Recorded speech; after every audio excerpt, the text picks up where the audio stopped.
নমস্কার বন্ধুরা, টুসির রান্নাঘর আপনাদের সবাইকে স্বাগত। আজকে নিয়ে এসেছি নিরামিষ পটলের রেসিপি। এই গরমকালে একই রকম পটলের রেসিপি খেতে খেতে যখন খুব বিরক্ত হয়ে যান, তখন বন্ধুরা এরকমভাবে মশলা তৈরি করে নিরামিষ পটলের রেসিপি তৈরি করে দেবেন। আশা করি আপনাদের পছন্দের হবে এবং এটা খেতে কিন্তু ভীষণই সুস্বাদু হয়। চলুন বন্ধুরা, দেখে নেওয়া যাক আজকে এই রেসিপিটি কীভাবে সহজে তৈরি করেছি। এখানে গ্যাস জ্বালিয়ে এটা কড়াই বসিয়ে দিয়েছি। কড়াইয়ের মধ্যে দিয়ে দিলাম হাফ চামচ গোটা জিরে, 1 চামচের 4 ভাগের 1 ভাগ গোটা মৌরি, হাফ চামচ গোটা ধনে, 3টে ছোটো এলাচ, 4টে লবঙ্গ আর একটু দারচিনি দিয়ে প্রথমে গ্যাসটাকে লো ফ্লেমে দিয়ে একটু হালকা করে ভেজে নেব প্রায় 1 মিনিট সময় ধরে।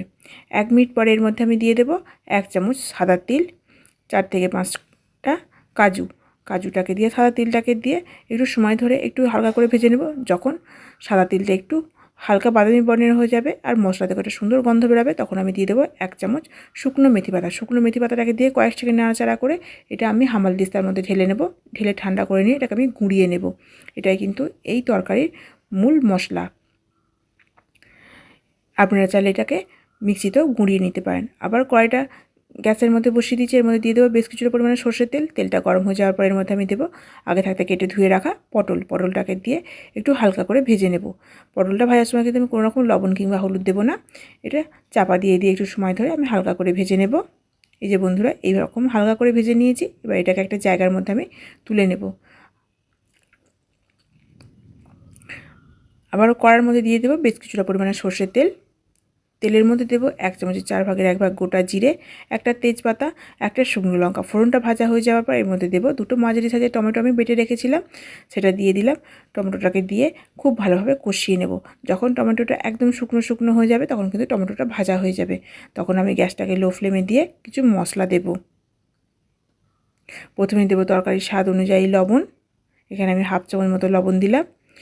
হাফ চামচ মতো দেবো হলুদের গুঁড়ো, 1 চামচের 4 ভাগের 1 ভাগ লঙ্কার গুঁড়ো, হাফ চামচ দেবো কাশ্মীরি লঙ্কার গুঁড়ো। মশলাটাকে দিয়ে একটু নেড়ে দিলাম। আমি এর মধ্যে আবার দেবো 1 চামচ মতো আদা বাটাটাকে দিয়ে একটু ভালোভাবে নাড়াচাড়া করে দিলাম। আর দেবো 2টো কাঁচা লঙ্কাটাকে আমি ভেঙে দিলাম। ঝালটা আপনারা আপনাদের পরিমাণ মতো দেবেন। মশলাটাকে খুব ভালোভাবে কষানোর জন্য একটু জল দিলাম। জল দিয়ে মশলাটাকে একটু সময় ধরে ভালো করে কষিয়ে নেব, যতক্ষণ না মশলা থেকে তেল ছাড়ে। যখন মশলা থেকে এরকম তেল ছেড়ে যাবে, তখন আমি দিয়ে দেবো ভাপিয়ে নেওয়া আলুটাকে কিন্তু আমি 2 মিনিট জলে একটু ভাপিয়ে নিয়েছিলাম, সেই আলুটাকে দিয়ে দিলাম।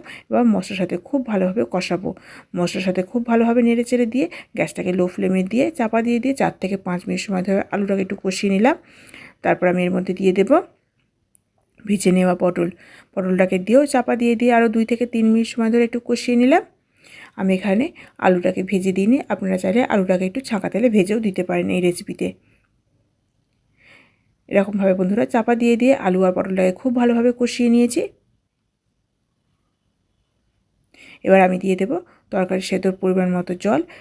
আমি এই রেসিপিটি একটু কাই করেছিলাম, তাই জলটা আমি এরকম পরিমাণে দিলাম। আপনারা যদি একদম শুকনো করতে চান, তাহলে জলের পরিমাণটা একটু কমিয়ে দেবেন। জলটা একটু আপনারা তাই বুঝে দেবেন। এবার এটাকে গ্যাসটাকে লো ফ্লেমে করে এটা চাপা দিয়ে দেবো পুরোপুরি সেদ্ধ হওয়ার জন্য।